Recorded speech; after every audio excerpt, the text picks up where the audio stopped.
Blinking cursor, sweaty palms, existential dread. Yep, must be email time. I'm sitting here staring at my screen, the cursor blinking at me like an impatient friend waiting for an answer. It's easy to feel paralyzed in moments like this, when you know whatever you send out into the world will either resonate or rub someone the wrong way. The stakes feel higher than they probably are, but my heart doesn't seem to care about rational analysis. It's just there, pounding away, reminding me that somewhere on the other end of this email is a real person with real feelings. Earlier today, I got this email that made me wince. You know the kind that feels like someone's shouting at you through the screen, desperately trying to sell something you didn't even know you needed. It was one of those moments where I found myself reflexively reaching for the unsubscribe button. It got me thinking, is this how my emails come across? Am I just another noise in an already cluttered inbox? I've been on both sides of this, sent and received, and I felt the sting of being ignored or worse, unsubscribed from. It's a strange kind of rejection, isn't it? But it's also a wake-up call. Moments like these force me to pause to reconsider my approach. Because if I'm not adding value, what am I really doing? So I've started asking myself a question before hitting that send button. Would I forward this to a friend if someone else wrote it? It's a simple question, but it cuts through a lot of the noise, because if the answer is no, then why would I expect anyone else to find value in it? Reflecting on this, I realized that my best emails, the ones that feel authentic and connect on a human level, are the ones where I'm not trying so hard.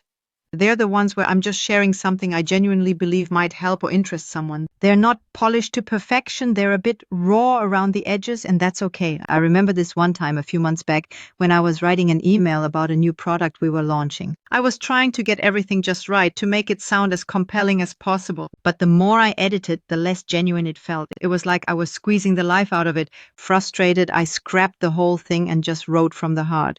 I shared why we created the product, the struggles we faced along the way, and why I thought it could genuinely help people. It wasn't perfect, but it was real.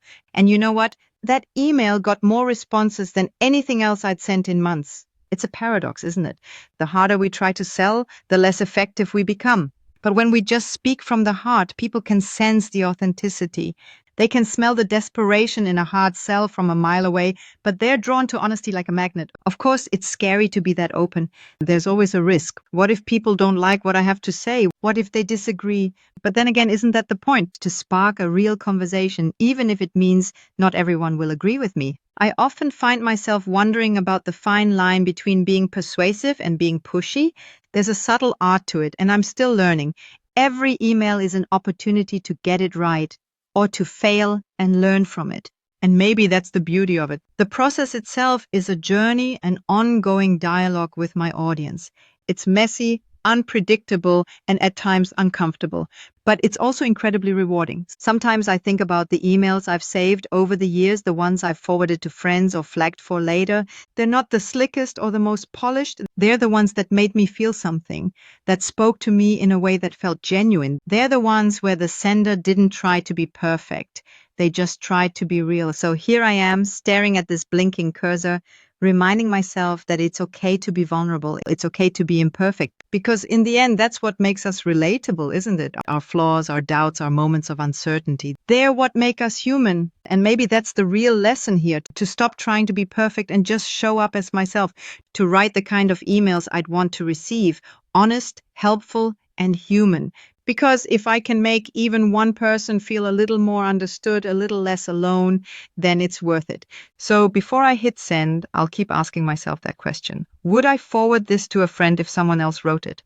It's a small but powerful reminder to stay true to myself and to the people I'm writing to, because they deserve nothing less. And if you are feeling overwhelmed by the thought of writing your first marketing email, subscribe through the link in the description, and let's start building genuine connections with your audience right away.